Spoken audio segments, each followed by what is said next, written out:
My wife drained our entire emergency fund for her brother's life-threatening debt, and he immediately flew to Vegas for a poker tournament. I made them pay it back big time. My wife Lisa and I had been saving for 3 years to build up our emergency fund. We both worked extra shifts, skipped vacations, drove old cars, all so we could have $15,000 saved for real emergencies. Lisa was on board the whole time talking about how we needed security and couldn't rely on anyone else. Her brother Jake was the opposite. 35 years old, quit every job after 2 months, always had some business idea that needed investors. Their parents funded his lifestyle until they retired to Arizona and cut him off. That's when Jake started coming around more often. First it was dinner once a week where he'd eat our food and complain about how unfair life was.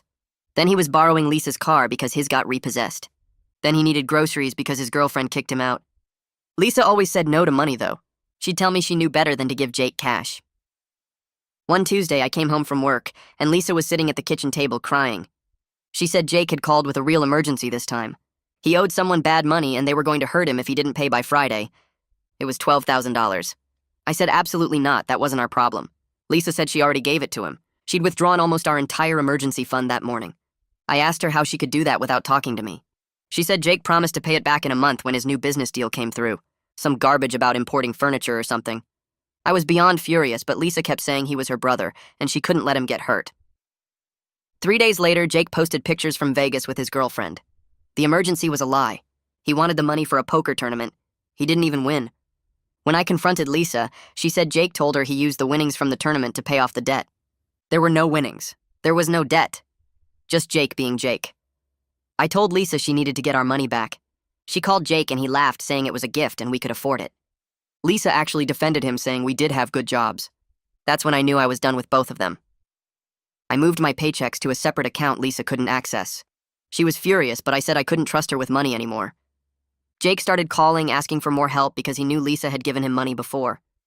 Lisa had to tell him she couldn't because I controlled the finances now. Jake called me controlling and abusive. 2 months later, Jake announced he was getting married to some woman named Becca he'd known for 6 weeks. Becca's family had money, and Jake was rushing the wedding before they figured out what he was. He planned this huge wedding at a country club that Becca's parents were paying for.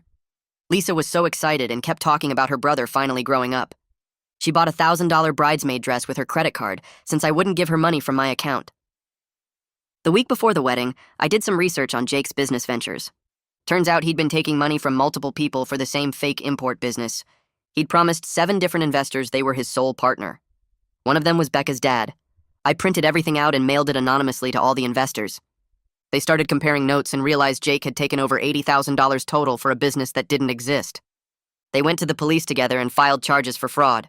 The police showed up at Jake's bachelor party and arrested him. The wedding was obviously canceled. Becca's family was humiliated and cut all contact. Jake was released on bail that Lisa paid for using her jewelry as collateral. But here's the best part. Jake's lawyer fees were insane, and he needed $20,000 for a decent attorney. He came to our house begging. Lisa looked at me with these pleading eyes. I said I had the money in my separate account that could help. Jake got excited. Then I said, but I wouldn't give him a penny, and neither would Lisa since she had no money left.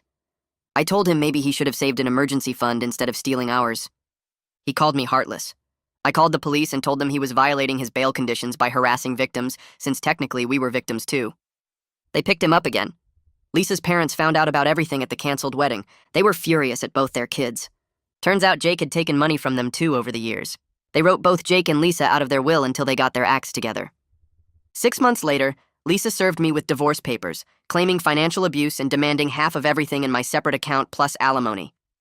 I stare at the divorce papers in my hands, and Lisa's attorney has laid out a detailed case claiming I financially abused her by cutting off her access to money after Jake's betrayal. The papers demand half of everything in my separate account, plus 3 years of alimony, because she claims I made her financially dependent. My hands shake with anger because she's rewriting history to make me the villain when I was protecting us from her brother's theft. Every paragraph twists what happened into something ugly and controlling. She says I punished her for being a caring sister. She says I forced her into poverty while I lived comfortably. She says I used money as a weapon to hurt her. I read through the whole thing twice sitting at my kitchen table, and each word makes me angrier. The attorney's name is Gabriella Talley, and she's painted me as some kind of monster who enjoyed watching my wife suffer. There's no mention of Jake lying about the debt. There's no mention of him posting pictures from Vegas while we thought he was in danger. There's no mention of Lisa defending him even after I showed her proof he'd used our money for gambling. Just page after page of how I'm a controlling abuser who cut off his wife's access to basic necessities. I grab my phone and search for divorce attorneys in my area. My coworker Mark went through a divorce 2 years ago, so I text him asking for his lawyer's name. He responds within 5 minutes with a number for Cliff Sanderson and tells me to mention his name. I call immediately and get an appointment for the next morning. I barely sleep that night reading through the papers again and making notes about everything Lisa's attorney got wrong. Cliff Sanderson's office is in a building downtown that smells like old carpet and coffee. I arrive 15 minutes early and fill out intake forms that ask about every detail of my marriage and finances. When Cliff calls me back, he's younger than I expected, maybe 40, with glasses and a tired expression. I hand him the divorce papers and watch his face as he reads through them.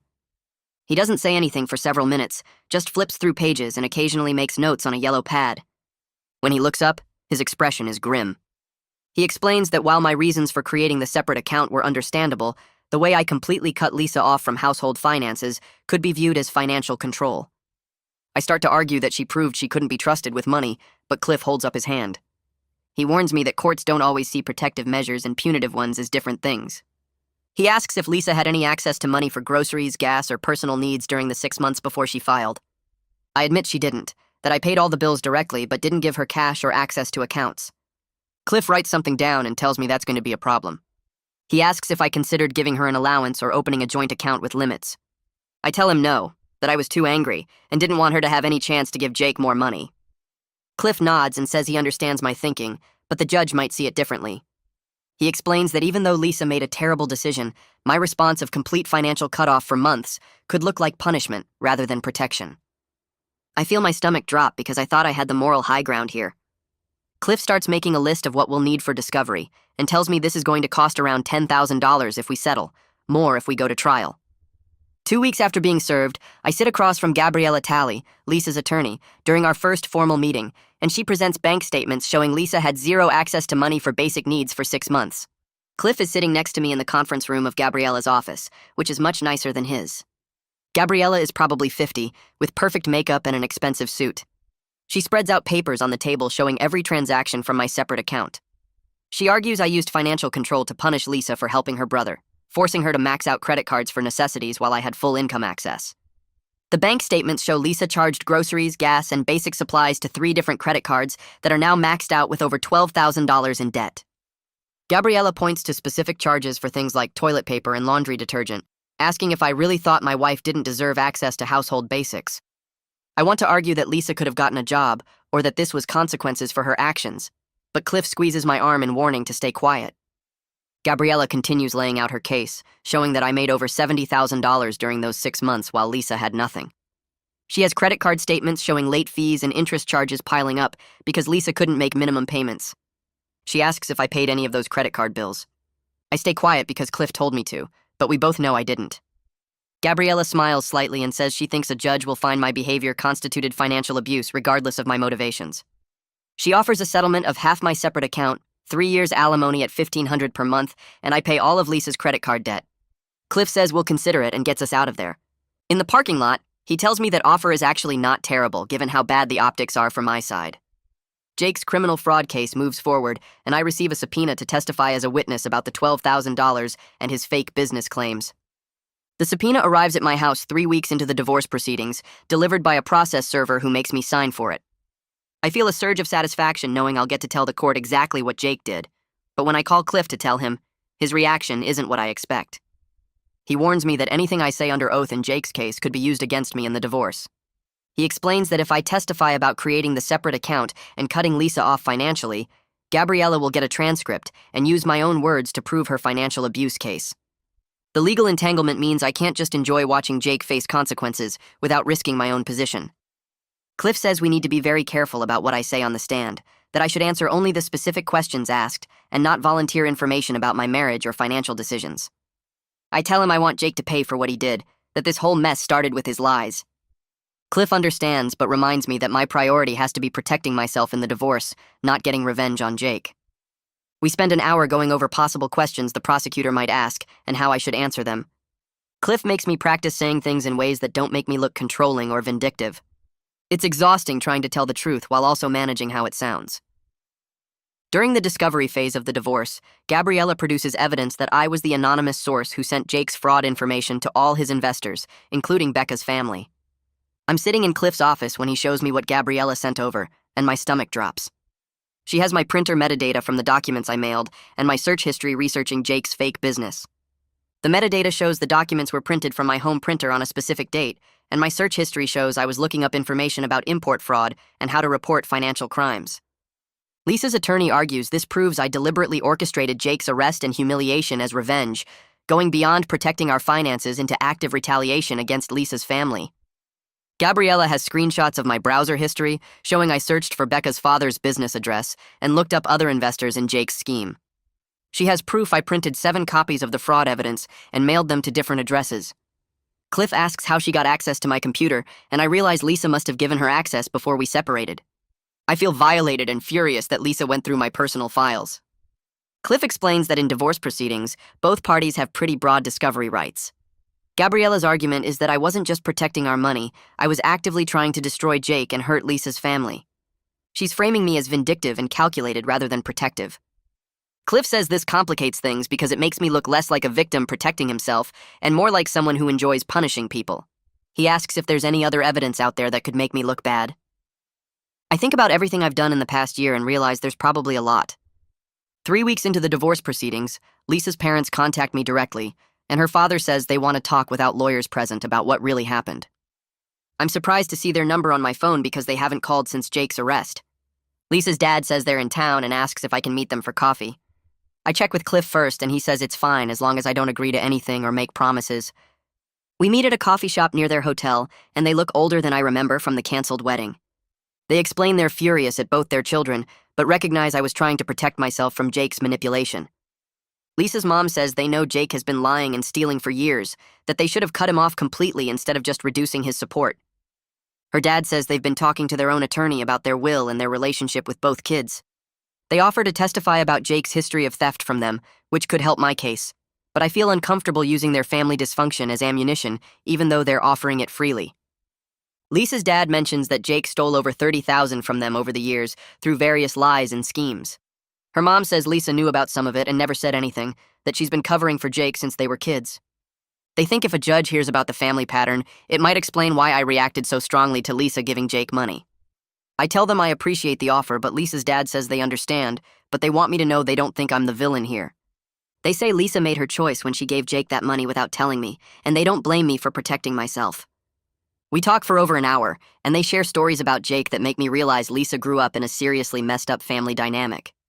My boss calls me into his office 5 weeks into the proceedings because my work performance has noticeably declined, and I've missed 2 important deadlines while dealing with legal meetings and stress.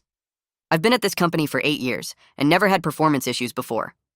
My boss is sympathetic about the divorce, but makes clear that I need to either take formal leave or get my focus back because the team is covering for me. He shows me a list of tasks I've dropped or completed late, and I'm embarrassed seeing it all written out. He mentions that I've been distracted in meetings and short with coworkers. He says he values me as an employee, but the department can't function if I'm not reliable. I apologize and tell him I'll do better, but he says that's not enough. He wants me to either take a month of unpaid leave to deal with my personal issues, or he needs to see immediate improvement with weekly check-ins. I can't afford unpaid leave with all the legal fees, so I commit to the improvement plan. He sets up weekly meetings to review my work and make sure I'm meeting deadlines. I realize the legal battle is bleeding into every part of my life, and I'm losing control of more than just my marriage. That afternoon, I sit at my desk staring at my computer and trying to focus on a project that's due in 3 days. Every time I start working, my mind drifts to the divorce or Jake's criminal case or money problems. I stay late trying to catch up, but I'm so exhausted I can barely think straight.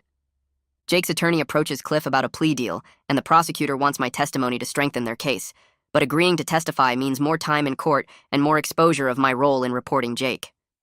Cliff calls me one evening to explain that the district attorney handling Jake's fraud case reached out through Jake's defense lawyer.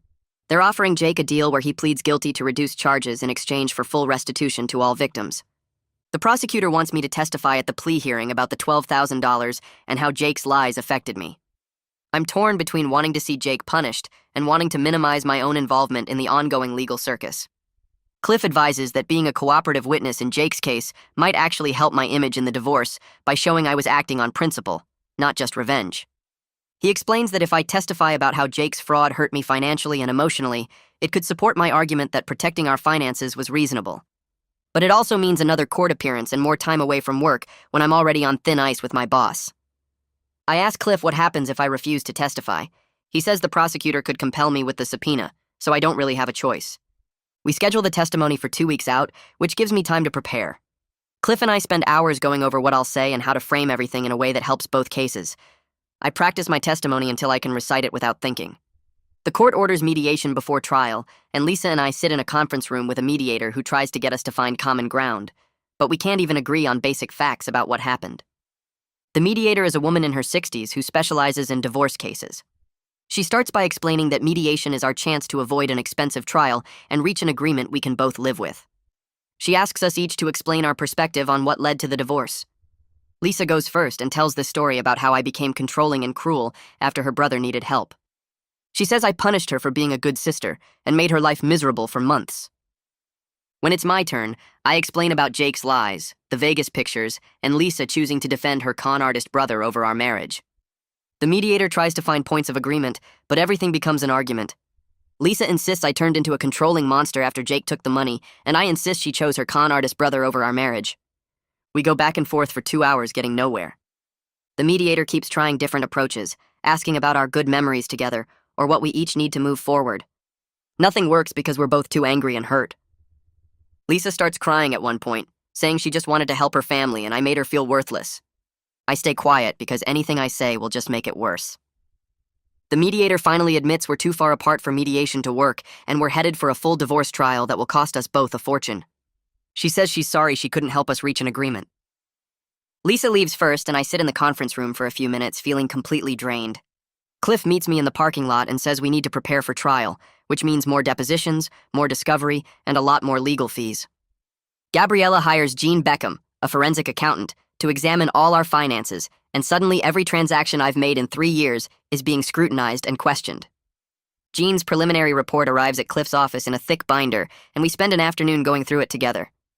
Jean wants to know why I bought a new laptop, why I spent money on dinners out, why I made certain investments, and I feel violated having a stranger judge every financial decision I made. The report shows Jean traced every dollar in and out of our joint account, my separate account, and both our credit cards for the past 3 years. He's highlighted purchases he considers discretionary spending during the time Lisa had no access to money. There's a $1,500 laptop I bought for work. There's $800 in the restaurant charges over 6 months. There's a gym membership I maintained while Lisa couldn't afford basic necessities. Cliff explains this is standard in contested divorces, but it feels like punishment for trying to protect what we'd saved together. Jean's report calculates exactly how much discretionary income I had versus Lisa during the separation period, and the numbers look bad for me. I spent over $12,000 on things beyond basic bills, while Lisa was maxing out credit cards for groceries and gas. Cliff says we need to prepare explanations for each major purchase, showing they were reasonable or necessary, rather than luxuries I enjoyed while punishing Lisa. We start making a list and trying to justify every expense, but even to me, some of them look petty and vindictive now that they're laid out in black and white. 3 weeks after our session with Jean's report, Cliff calls me into his office and slides the final version across his desk. I flipped through the pages, and Jean concluded that my separate account had legitimate basis because I kept paying all the household bills, the mortgage, utilities, everything Lisa needed for basic living. He documented that Lisa broke our joint financial agreement by withdrawing $12,000 without discussion or consent. But then I get to page 8 and my stomach drops. Jean calculated that I had complete discretionary income for 6 months, while Lisa had zero access to money beyond what I grudgingly approved for necessities. He listed every restaurant meal I ate alone, every purchase I made, every dollar I spent freely while Lisa maxed out credit cards for groceries. The report calls it an imbalanced power dynamic that went beyond protecting assets into controlling behavior. Cliff watches my face as I read and says, this is actually better than he expected, because Jean didn't call it outright abuse, just problematic control. I ask if this means I win, and Cliff shakes his head saying nobody wins in divorce court, we just try to lose less. He explains that Gabriella will use the power dynamic language to argue for higher alimony, but we can counter with Lisa's initial betrayal and the fact I maintained all household expenses. It's not the complete victory I wanted, but it's also not the disaster Gabriella was probably hoping for when she hired a forensic accountant to examine everything. 2 months later, I'm sitting in a different courtroom watching Jake stand before a judge for his fraud sentencing.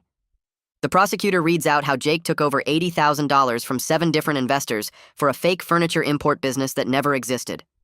Jake's attorney Otto Schultz argues that his client is deeply remorseful, has no prior criminal record, and is willing to cooperate fully with restitution payments. The judge looks through the case file for what feels like forever before announcing the sentence. 3 years probation, 400 hours of community service, full restitution to all victims on a payment schedule.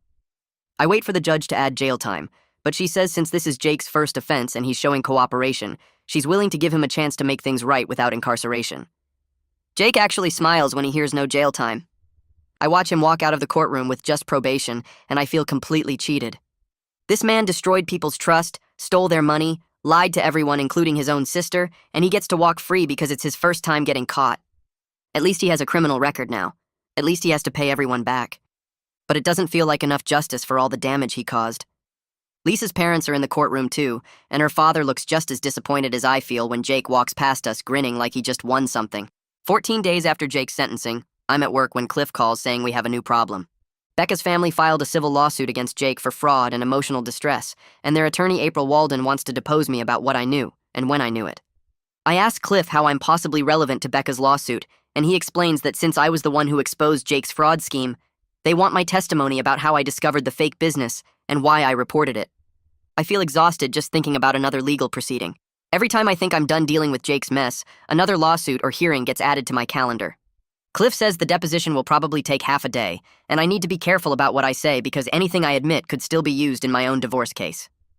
I'm being pulled back into Jake's disaster over and over, and I can't escape the consequences of Lisa's decision to help her brother, even though we're separated and heading for divorce. April Walden emails Cliff a list of questions she plans to ask, and I spend my lunch break reading through them.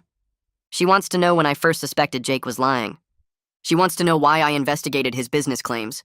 She wants to know if I intended to stop his wedding or just expose his fraud.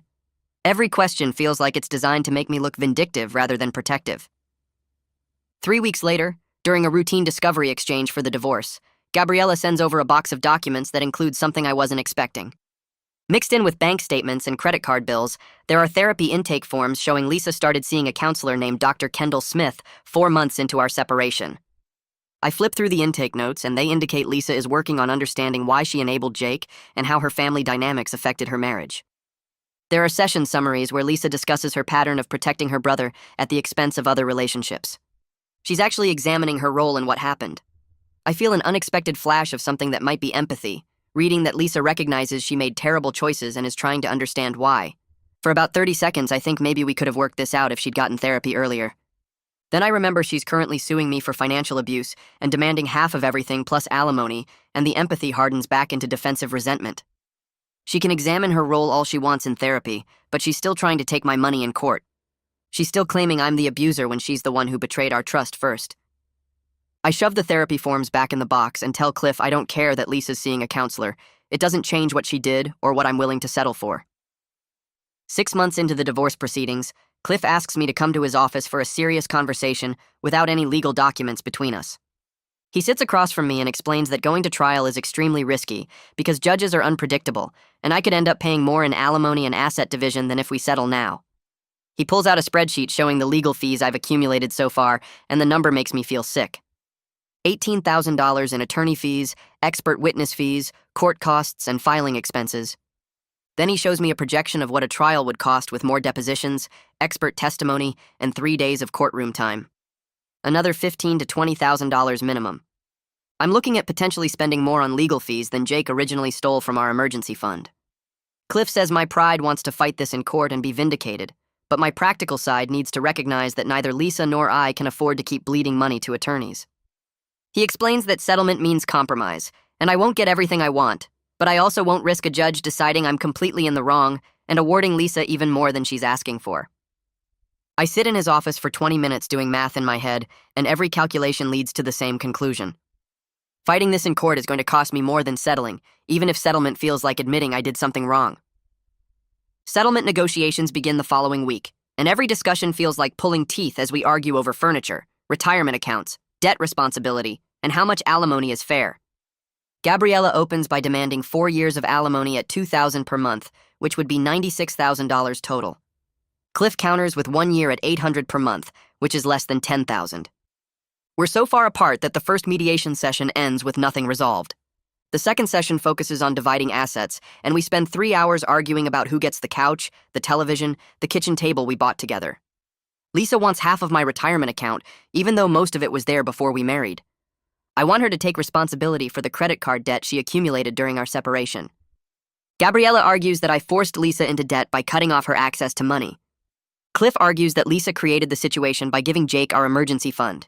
We haggle over the price of ending our marriage like we're negotiating a car purchase, and it feels degrading and exhausting in ways I never imagined when I first got those divorce papers. By the third mediation session, we've moved slightly closer. Gabriella drops to 3 years of alimony at $1,500 per month. Cliff counters with 18 months at $1,000 per month. We're still haggling, still arguing, still spending money on attorneys to fight over money. 8 months into the proceedings, I open my mailbox and find a check from the county clerk's office for $8,000. It's Jake's first restitution payment, partial repayment of what he took from our emergency fund. The payment schedule shows more checks coming over the next 2 years until the full $12,000 is repaid. I should feel victorious holding this check. I got the money back. Jake is being forced to make things right. But instead, I feel hollow because I've already spent more than $8,000 on legal fees fighting Lisa. I got the money back from Jake, but lost so much more in the process of pursuing justice. I deposit the check and watch my account balance tick up, and it doesn't bring any satisfaction. The money is just money now, not the symbol of security and partnership it used to be. I earned this victory by destroying my marriage and spending a fortune on lawyers, and I'm not sure the math works out in my favor anymore. 7 months into the proceedings, Lisa's parents call me and ask if I'd be willing to meet with them and Lisa outside the legal process. Her father says they think Lisa and I need to actually talk to each other as humans rather than through attorneys who benefit from our conflict. I'm skeptical because every conversation with Lisa for the past year has ended in arguments, but I agree to meet at their house with them present as neutral parties. I drive to their place on a Saturday afternoon, and when I walk in, Lisa is already sitting on the couch looking nervous. She looks exhausted and older than I remember, with dark circles under her eyes and lines around her mouth that weren't there before. I wonder if I look the same to her, worn down by months of legal battles and stress. Her parents sit in chairs flanking the couch, and her father starts by saying they love both of us and hate watching us destroy each other through lawyers. Her mother says they think we both need to be honest about what really happened without attorneys spinning everything. Lisa looks at me and I look at her, and neither of us knows how to start a real conversation after months of communicating only through legal documents. Lisa speaks first, and her voice breaks almost immediately. She says Jake called her that day claiming he was going to hurt himself if she didn't help, and she was so conditioned to protect him that she couldn't see how he was using her. She admits she's been enabling Jake since they were kids, always covering for him, always believing his stories, always putting his needs above everyone else's, including mine. She acknowledges that taking the money without telling me destroyed my trust, and that she chose family loyalty over our partnership when it mattered most. She's crying now, really crying, not the angry tears from our fights, but genuine remorse. She says she knows she broke something fundamental between us, and that she understands why I couldn't trust her anymore.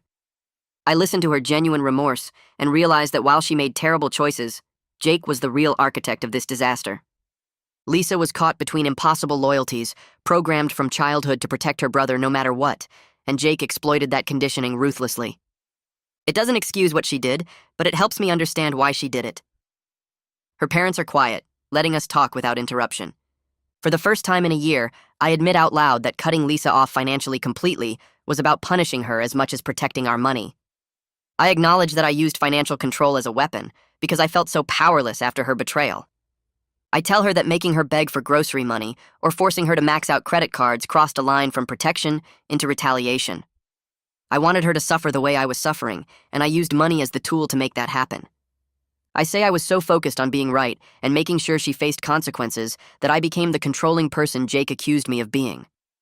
We're both crying by the end of the conversation, not because we want to reconcile or because we think we can fix our marriage, but because we're finally being honest about how badly we both handled an impossible situation.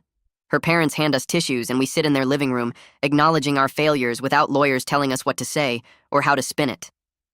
Lisa reaches across the space between us and squeezes my hand once, and I squeeze back, and we both let go. The next mediation session happens 3 days after our conversation at her parents' house. We sit in the same conference room with Cliff and Gabriella, but something feels different this time. The hostile energy that filled previous meetings has shifted into something more tired and resigned. Gabriella opens with their latest offer, and I notice Lisa watching me instead of staring at the table like she did before. The numbers are closer to reasonable than anything we've discussed. Half of the assets split fairly evenly, 2 years of modest alimony that I can actually afford, and we each keep our own retirement accounts. Cliff looks at me and raises his eyebrows like he's asking if I want to keep fighting, or if I'm ready to accept reality. I think about the legal fees piling up and the energy I've spent being angry for months. I nod and tell him it works for me. Lisa looks relieved and says quietly that she agrees too. Gabriella seems almost disappointed that we're settling, because I think she wanted to take this to trial and make more billable hours. Cliff starts drafting the settlement agreement right there, while we sit in awkward silence. Lisa's hands are folded on the table, and I notice she's not wearing her wedding ring anymore. Neither am I. We both took them off somewhere along the way without discussing it. The mediator comes back to finalize some details and congratulates us on reaching an agreement like we accomplished something instead of just admitting defeat. We sign the papers an hour later and shake hands across the table. Lisa's hand feels small and cold in mine. Cliff tells me it's a fair outcome given everything, and that I should feel good about protecting myself while not destroying her completely. I walk to my car feeling relief that the fighting is over, but also this heavy grief for everything we built together that's now just numbers on legal documents. 2 weeks pass, and I'm sorting through mail at my apartment when Lisa's mother calls. Her voice sounds strained, and she asks if I've heard about Jake. I say no and brace myself for whatever mess he's created now. She explains that Jake contacted one of his other victims, some guy named Alexander who invested $20,000 in the fake furniture business. Jake called Alexander and tried to convince him to drop the restitution claim by promising he'd pay him back directly with interest if Alexander would just tell the court he didn't want the money anymore. Alexander recorded the call and sent it to Jake's probation officer. The judge held a hearing yesterday and revoked Jake's probation entirely. He sentenced Jake to 90 days in county jail, plus 3 more years of probation after he gets out. Lisa's mother sounds exhausted telling me this and says she's done trying to help Jake because he never learns. I thank her for letting me know and hang up feeling this weird, empty satisfaction. Part of me wanted Jake to face real consequences, and now he is, but I don't feel the triumph I expected. Mostly I just feel tired of the whole situation and ready for Jake to be completely irrelevant to my life. I delete his number from my phone and block him on all social media. I'm done with Jake and everything he represents. 9 months after Lisa served me with divorce papers, we stand in a courtroom for the final hearing. The judge is an older woman with reading glasses who reviews our settlement agreement for maybe 5 minutes before asking if we both understand and agree to the terms. We each say yes from opposite sides of the room. She signs the papers and declares our marriage dissolved effective immediately. The whole thing takes less than 15 minutes. We don't look at each other or speak. Gabriella shakes Lisa's hand, and they leave through one door while Cliff and I leave through another. I walk across the parking lot to my car and sit behind the wheel for a few minutes before starting the engine. I'm legally single again. The marriage is over. I feel grief, but not for what we became at the end, fighting through lawyers and dividing up our lives like a business transaction. I feel sad for the marriage we had before Jake's betrayal destroyed everything. I grieve the couple who saved together and planned a future and trusted each other. That version of us died the day Lisa gave Jake our emergency fund without telling me. What ended today in court was just the legal paperwork catching up to what already happened. I move into a new apartment across town the following week. It's a 1-bedroom place in an older building, nothing fancy but clean and affordable on my post-divorce budget. The rent is $800 a month, which is manageable now that I'm paying alimony and rebuilding my savings. I hire movers to bring my furniture from storage and spend the first night surrounded by boxes stacked against bare walls. The apartment feels empty and quiet after years of sharing space with Lisa. I unpack my bedroom first because I need somewhere to sleep. I set up my bed and realize I'm starting over at 38 years old when I thought I'd be settled with a house and maybe kids by now. The uncertainty of rebuilding my entire life from scratch is terrifying. But there's also something oddly freeing about having complete control over my space and my choices without worrying about someone else's brother manipulating the situation. I make myself dinner using paper plates because I haven't unpacked the kitchen yet. I eat standing at the counter and look around at the boxes that represent my new solo life. It's not what I planned, but it's mine. 2 weeks after the divorce finalizes, I make an appointment with a therapist named Suzanne Tate. My insurance covers 8 sessions, and I figure I should probably talk to someone about everything that happened. Suzanne's office is in a medical building downtown, and she's probably in her 50s with short gray hair and a calm expression. I sit on her couch and immediately start defending myself. I explain how Lisa betrayed me by giving Jake our emergency fund without permission. I detail how I exposed Jake's fraud and protected our finances by creating a separate account. I list all the ways I was justified in my actions and how Lisa brought the divorce on herself. Suzanne listens without interrupting and takes notes occasionally. When I finish my defensive explanation, she asks me a simple question. She wants to know if I came here to be validated or to actually examine what happened. The question catches me off guard, and I feel defensive anger rising. But then I realize I spent the last hour proving I was right, instead of actually looking at my own behavior. I'm still so angry and hurt that I can't see my role clearly and how everything fell apart. I tell Suzanne I'll come back next week and try to actually work on this instead of just defending myself. She nods and says, "That's a good start." My annual work performance review happens 1 month after the divorce. My boss Dan calls me into his office and closes the door. He acknowledges that I've had a difficult year with the divorce and legal issues. He says he understands personal problems happen. But then his tone shifts and he makes clear that my performance has declined noticeably and it needs to improve significantly, or there will be consequences. He shows me metrics from the last 6 months. I missed 2 major deadlines. My project quality dropped.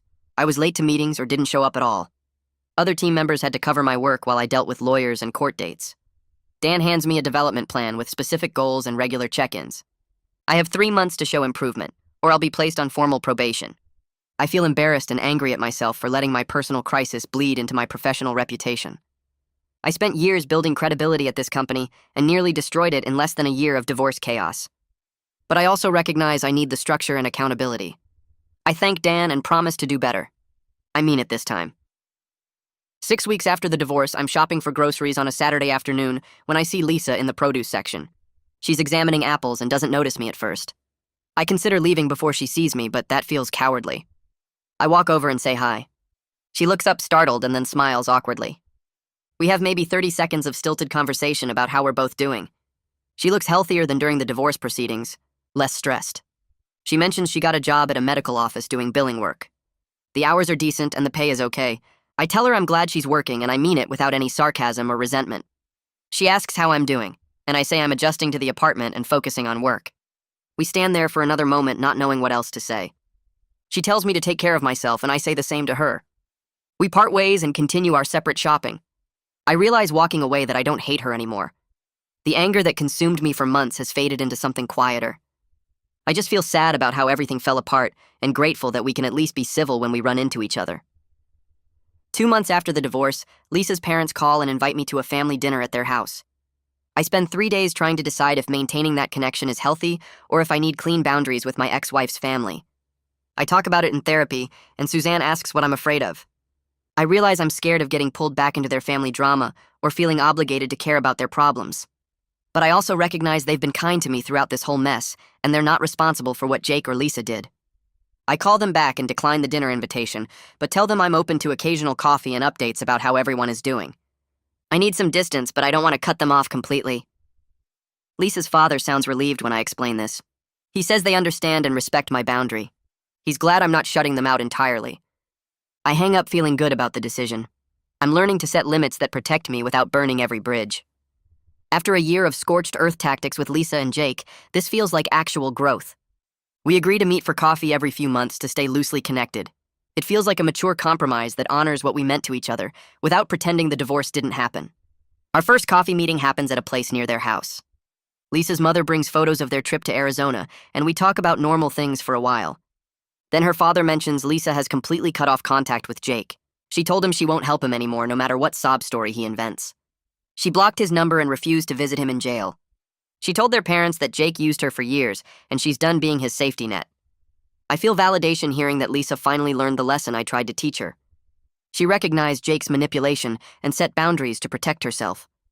The growth came too late to save our marriage, but at least she got there eventually. I tell her parents I'm proud of Lisa for making that choice, even though it was probably hard. They seem grateful that I can acknowledge Lisa's progress without bitterness. We finish our coffee and agree to meet again in a few months. The connection feels right, not forced or painful. 3 months after the divorce, I meet Lisa's parents for coffee again, and they update me on Jake's situation. He completed his 90-day jail sentence and was released last week with much stricter probation terms. He has to attend mandatory financial counseling twice a month and check in with his probation officer weekly. He's living in a halfway house on the east side of town and working at a fast food restaurant to pay his restitution. They mention he makes minimum wage, and most of it goes directly to the court-ordered payments. Lisa's father says Jake called asking for money to get his own apartment, but they refused. They're done enabling him too. I listen to all this information and wait for the surge of satisfaction I expected to feel hearing about Jake's reduced circumstances. It doesn't come. Instead, I feel a weary indifference because Jake is no longer relevant to my life. He's paying consequences and learning hard lessons, but none of it affects me anymore. I'm building a new life, and Jake is just a bad memory that's fading into the background. I thank them for the update, and we move on to talking about other things. Jake doesn't deserve any more of my emotional energy or attention. 4 months after starting therapy, I sit in Suzanne's office for what turns out to be the session that changes everything. She asks me to talk about my earliest memories of money, and I tell her about being 7 years old when my dad lost his job. I remember my mom crying at the kitchen table with bills spread out everywhere. I remember her telling me we couldn't afford new shoes even though mine had holes in the soles. I remember eating cereal for dinner 3 nights in a row because that's all we had left. Suzanne listens and then asks me how that made me feel. I say scared and helpless and like the ground could disappear under me at any moment. She nods and asks if I still feel that way sometimes. I realize I do. I realize I felt it every single day we were building that emergency fund with Lisa. I felt it when Jake took the money. I felt it so intensely that I couldn't think straight or see anything except the need to control and protect what was mine. Suzanne helps me understand that Lisa's betrayal didn't create my fear about money. It triggered something that was already there waiting to explode. My childhood taught me that financial security could vanish instantly and leave you drowning. Lisa giving Jake that money wasn't just about $12,000. It was every terrifying moment from my childhood rushing back at once. Understanding this doesn't make what Lisa did okay or excuse my response, but it helps me see why I reacted so hard and went so far. I wasn't just protecting money. I was fighting against being that scared 7-year-old again. I think about the friends I stopped calling during the worst of the divorce. Mark from college, who used to come over for basketball games. Jennifer from work, who always invited me to her cookouts. Andrew and his wife, who we used to have dinner with once a month. I withdrew from all of them because I was too angry and consumed to be around normal people having normal lives. I send Mark a text asking if he wants to grab a beer. He responds within 5 minutes saying yes and suggesting a place near my apartment. We meet up and I apologize for disappearing. He waves it off and says he figured I was going through something rough. I tell him about the divorce and Jake and the whole mess. He listens without judgment and then tells me about his own bad breakup 3 years ago that nearly destroyed him. We talk for 2 hours and make plans to watch the playoffs together next week. I reach out to Jennifer next and she invites me to her next cookout. I go and meet her husband and kids and feel almost normal for the first time in months. Andrew and his wife have me over for dinner and we play board games until midnight. Being around people who knew me before all this happened helps me remember who I used to be. I wasn't always this angry person obsessed with control and revenge. I used to laugh and relax and enjoy things. My friends welcome me back without making me grovel or explain every detail. They just let me be part of their lives again. We start having regular game nights at Mark's place. Jennifer includes me in her weekend plans. Andrew and I start playing tennis on Saturday mornings. Having these connections back makes me realize how isolated I became while fighting with Lisa. I cut myself off from everyone and turned into someone I barely recognize.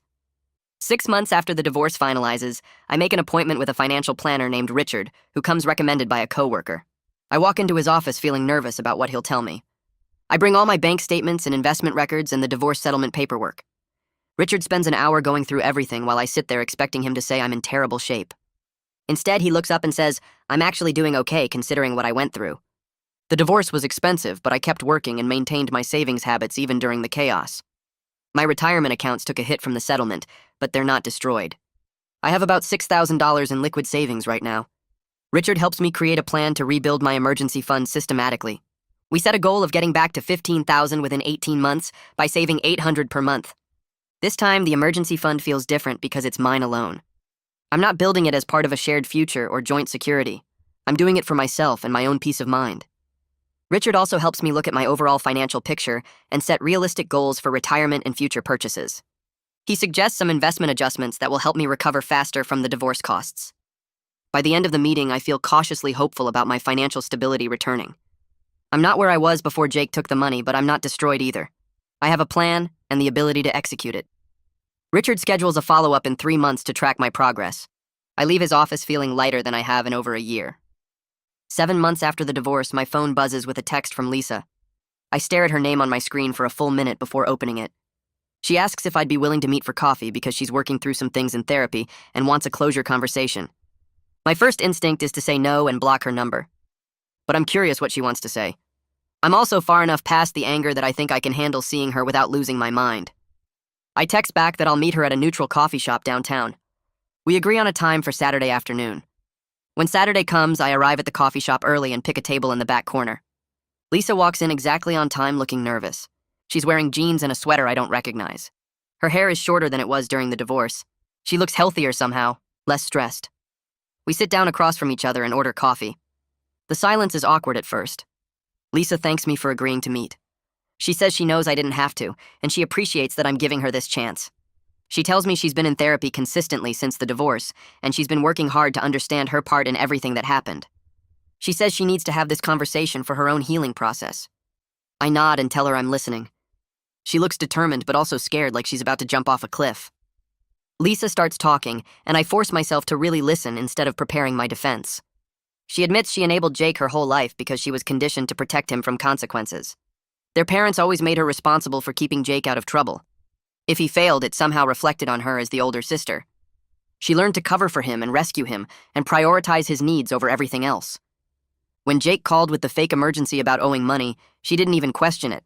She just went into automatic rescue mode like she'd done 1,000 times before. Lisa says taking the money without telling me was the worst decision she ever made. She chose family loyalty over our partnership when it mattered most. She destroyed my trust and our financial security because she couldn't see past her need to save Jake. She acknowledges that defending Jake afterward and making excuses for him made everything worse. She should have admitted her mistake and worked to fix it instead of doubling down. I listen to all this, and then I tell her my side. I admit that cutting her off financially completely was about punishing her as much as protecting our money. I used financial control as a weapon because I felt so powerless after her betrayal. Making her beg for grocery money and forcing her to max out credit cards crossed a line from protection into revenge. I let my need to be right override any compassion or understanding. I admit that reporting Jake to his investors was partially about justice, but also about hurting Lisa's family because I was so angry at her.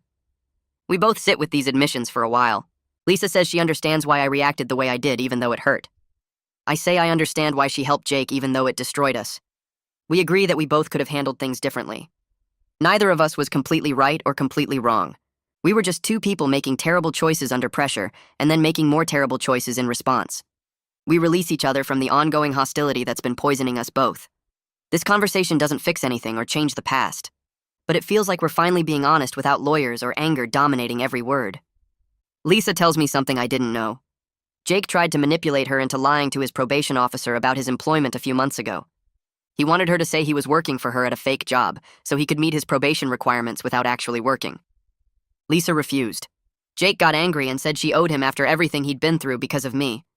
He tried to guilt her using all his usual tactics. Lisa told him no and blocked his number. She says therapy helped her see that protecting Jake hurt everyone, including him. By constantly rescuing him from consequences, she prevented him from ever learning or growing. She enabled his worst behaviors and made it possible for him to keep hurting people. She's done being his safety net.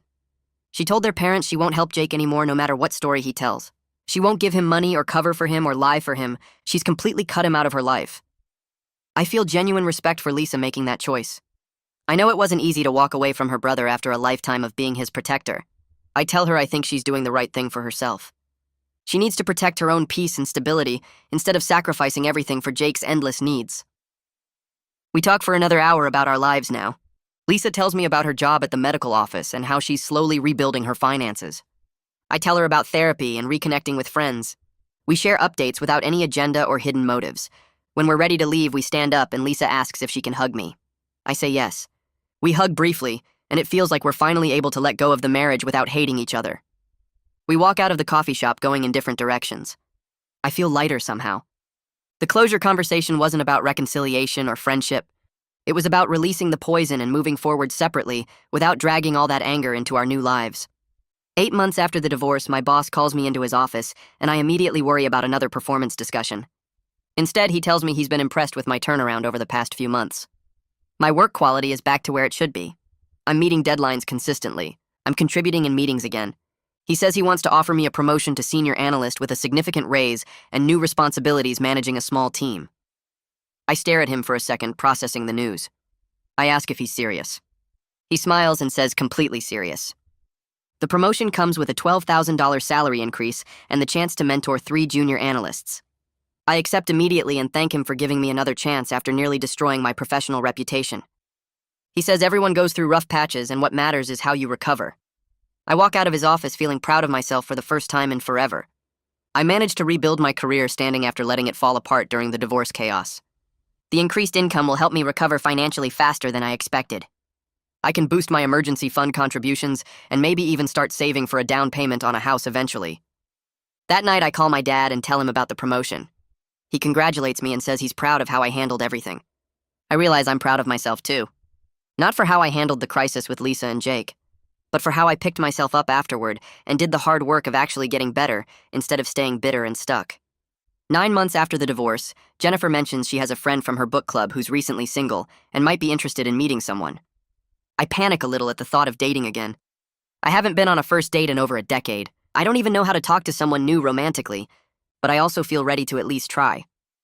I tell Jennifer okay, and she sets up a casual coffee date for the following Saturday. The woman's name is Caroline, and she works as a librarian. We meet at the same coffee shop where I met Lisa for closure. Caroline is waiting at a table with a book in her hands. She's wearing glasses and has curly brown hair. We shake hands awkwardly and order drinks. The first few minutes are rough. I'm rusty at first date conversation. I don't know what to say or ask. Caroline seems nervous too. But then we start talking about the book she brought and discover we both love the same author. We move on to discussing other books and then travel and then our jobs. Before I know it, 2 hours have passed and we're still talking. Caroline tells me about her divorce 3 years ago and how hard it was to start over. I tell her about Lisa and Jake and the whole mess. She listens without judgment. We both acknowledge that we're carrying baggage from our past relationships. When it's time to leave, we exchange numbers and Caroline says she'd like to do this again. I agree. Walking to my car, I feel hopeful that I can be vulnerable with someone new eventually. I'm not ready to rush into anything serious, but having a good first date after everything feels like real progress. Maybe I can build something healthy with someone who doesn't know the angry, bitter version of me from the divorce. 10 months after the divorce, I get a notification on social media that Jake sent me a message. I almost delete it without reading, but curiosity wins. The message is long and starts with Jake saying he's working on making amends as part of his recovery program. He apologizes for taking the money and lying about the emergency. He acknowledges that his actions hurt me and Lisa and destroyed our marriage. He says he's been doing a lot of work on himself, and he understands now that he was manipulative and selfish. He asks for my forgiveness and says he hopes we can move forward without animosity. I read the message once and immediately recognized it as self-serving rather than genuinely apologetic. Jake isn't sorry for what he did. He's sorry he got caught and faced consequences. This message is about checking off a box in his recovery program. It's not about actually making things right or understanding the damage he caused. The old me would have written back a long, angry response listing everything Jake did wrong. But I don't feel the need to engage anymore. I block Jake without responding. I feel firm and clear about that boundary without any anger or need to explain myself. Jake doesn't deserve access to me or my emotional energy. He doesn't deserve a response or forgiveness or anything else from me. That healthy detachment feels like real progress. A year ago, I would have obsessed over that message and spent days crafting the perfect cutting response. Now I just delete it and move on with my day. 1 year after Lisa served me with divorce papers, I spend the evening on my apartment balcony reflecting on everything that's happened. The date hits me hard, even though I knew it was coming. 12 months ago, I was served papers claiming financial abuse and demanding alimony. I was furious and self-righteous and convinced I was completely right about everything. Now I sit here feeling sad, but also grounded in a way I wasn't back then. I think about the emergency fund Lisa and I built together through 3 years of sacrifice. I think about how Jake's lie destroyed that security and triggered all my deepest fears about money. I think about Lisa's choice to help her brother without telling me and how that betrayal shattered my trust. I think about my choice to use financial control as punishment and how that crossed lines I shouldn't have crossed. I think about the legal battles that drained us both financially and emotionally. I think about Jake's fraud charges and probation and how he's still out there learning very little from his consequences. I think about the painful growth Lisa and I have both done separately. She learned to stop enabling Jake and set boundaries to protect herself. I learned that my need for control came from childhood trauma and that being right doesn't excuse being cruel.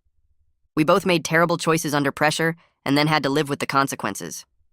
I recognize sitting here that there are no clear villains or heroes in what happened. Jake is definitely the worst of us, but Lisa and I both contributed to the disaster. We were flawed people dealing with an impossible situation, and we handled it badly in different ways. The marriage is over. The money got rebuilt. Jake faced some consequences. Lisa and I found closure without hatred. I'm dating someone new and building a healthier life. None of it feels like victory or defeat. It just feels like survival and slow, painful growth. I finish my beer and go inside to bed feeling melancholy, but okay with where I ended up. At the office 2 weeks later, my boss called me into a conference room and closed the door behind us. He slid a folder across the table with the promotion details inside. The new title came with a 20% raise and management responsibilities for 3 team members. I signed the paperwork that afternoon and spent the rest of the week training my replacement on my old duties while learning the new systems I'd be managing. The promotion felt like proof I'd successfully rebuilt what I nearly destroyed during the divorce chaos. Managing people were different from I expected. I had to review their work, give feedback, help them solve problems they couldn't figure out alone. One guy on my team kept making the same mistake with client reports, and I sat with him for an hour walking through the correct process step by step. Another team member asked for advice about work-life balance, and I found myself actually enjoying the mentoring role. Helping other people develop their skills gave me a sense of purpose I hadn't felt in months. The woman from book club texted me asking if I wanted to get dinner at a nice Italian place downtown. We'd had coffee once and talked about books for 2 hours, but this felt more like a real date. I showed up nervous in a button-down shirt I'd ironed twice. She wore a blue dress and smiled when she saw me walk in. We ordered wine and pasta, and the conversation shifted from casual book talk to deeper territory. She asked about my divorce, and I told her the truth about Lisa's betrayal, my financial control, the legal battles that drained us both. I admitted I was still working through trust issues and didn't want to rush into anything serious. She nodded and said she appreciated the honesty instead of getting scared off like I worried she might. She told me about her own failed engagement 3 years ago and how she'd spent time in therapy learning to recognize red flags. We talked about what we wanted going forward and both agreed we were looking for something real and healthy, not just filling loneliness. When the check came, I paid and we walked to our cars in the parking lot. She suggested we do this again and I agreed immediately. We made plans for a third date the following weekend. Driving home, I felt cautiously optimistic that maybe I could build something new with someone eventually. Lisa's parents met me at our regular coffee shop, and we ordered our usual drinks before sitting by the window. Her mom mentioned that Lisa was doing really well at her new billing job and seemed genuinely happy for the first time in over a year. Then her dad said Lisa had started dating someone who treated her with respect and kindness. They shared this as a neutral update without trying to make me jealous or hurt. I surprised myself by feeling genuinely glad that Lisa was moving forward positively instead of stuck in bitterness. I told them I was dating too, and that we were both building new lives separate from each other. There was no longing or regret in the conversation, just acknowledgement that we'd both survived something difficult and came out the other side. Her mom squeezed my hand across the table and said she was proud of both of us for doing the hard work to heal. We finished our coffee and made plans to meet again in a few months. Walking back to my car, I felt peaceful about the whole exchange. I logged into my bank account one evening and scrolled through my savings balance. The number read $15,000 exactly. I'd rebuilt the entire emergency fund through consistent saving from my new salary over the past 15 months. The achievement felt symbolic and satisfying in a way that had nothing to do with Lisa or Jake anymore. This money was mine alone, built for my security, representing my ability to recover and protect myself without needing to control anyone else. I transferred an extra $100 into the account just to push it over the original amount. Then I closed my laptop and went to the kitchen to make dinner. The emergency fund existed again, but it meant something completely different now. It wasn't about us anymore. It was about me taking care of myself and building stability on my own terms. My final therapy session with Suzanne happened on a Thursday afternoon. We'd been working together consistently through the divorce and recovery period, meeting every 2 weeks for over a year. She told me I'd developed the tools I needed for healthier relationships and better emotional regulation. We spent the hour reviewing how far I'd come from the angry defensive person who first walked into her office. I remembered that first session when I'd spent 50 minutes justifying every choice I made and insisting I was completely right about everything. Now I could acknowledge my mistakes and understand the complex dynamics that led to the marriage breakdown. Suzanne said I'd done the hard work of examining myself instead of just blaming others. I felt proud of the progress and grateful I'd sought help instead of staying bitter and stuck. She reminded me that growth wasn't linear and I might still struggle with trust issues or control tendencies occasionally. But now I had strategies to recognize those patterns and make different choices. We shook hands at the end and she told me her door was always open if I needed support in the future. Walking out of her office for the last time felt like closing an important chapter. Caroline and I met for dinner at a Thai restaurant near her apartment. This was our 5th date, and the conversation had gotten progressively deeper each time. After we ordered, she brought up the question of whether we wanted to try being exclusive. I felt nervous about commitment after everything with Lisa, but Caroline had been patient and understanding about my need to move slowly. I told her I wanted to try, but I was scared of repeating old patterns. She reached across the table and held my hand. She said she wasn't Lisa, and I wasn't the same person I was during my marriage. We'd both learned from our past relationships and could build something different together. I agreed we should be exclusive and see where things went. The conversation felt vulnerable but hopeful instead of terrifying. We spent the rest of dinner talking about practical things like how often we'd see each other and meeting each other's friends. Walking her to her car afterward, she kissed me, and I felt genuine excitement about the future for the first time in years. Caroline and I were browsing a farmer's market on a Saturday morning when I spotted Lisa across the produce section with a man I didn't recognize. My stomach tightened instinctively, but then I reminded myself to breathe. Lisa saw me at the same moment, and we both walked toward each other. She introduced her partner, whose name was Alexander, and I introduced Caroline. We made pleasant small talk about the weather and the market vendors and how we were both doing. There was no awkwardness or lingering tension, just two people who used to be married and had moved on to different lives. Alexander seemed nice and genuinely cared about Lisa, based on how he looked at her. Caroline was friendly and warm in a way that made the whole interaction feel natural. We wished each other well and actually meant it. Walking away with Caroline, I felt peaceful about the encounter rather than upset or regretful. She asked if I was okay, and I told her honestly that I was. 2 years after Jake's initial betrayal, I sat on my apartment balcony with a beer watching the sunset. The date hit me hard, even though I hadn't been consciously tracking the anniversary. I thought about the journey from that moment to now and recognized I was genuinely okay, in a way I wasn't sure I'd ever be again. I'd learned painful lessons about trust and control and consequences and the complexity of human relationships where nobody is purely right or wrong. Lisa and I both made mistakes, and Jake faced real consequences, and we all survived and grew in messy, imperfect ways. I was building a relationship with Caroline based on better communication and healthier boundaries than I'd ever managed with Lisa. My career was thriving with the new management position and increased responsibilities. My finances were stable with the rebuilt emergency fund and consistent savings habits. I'd done the hard work of examining my own flaws in therapy instead of just blaming everyone else for what went wrong. Life wasn't perfect or fairy tale happy, but it was genuinely good, and that felt like enough. I finished my beer and went inside to call Caroline and make plans for the weekend. The past didn't control me anymore, and the future looked manageable and even exciting. I'd survived something that almost destroyed me and came out stronger on the other side.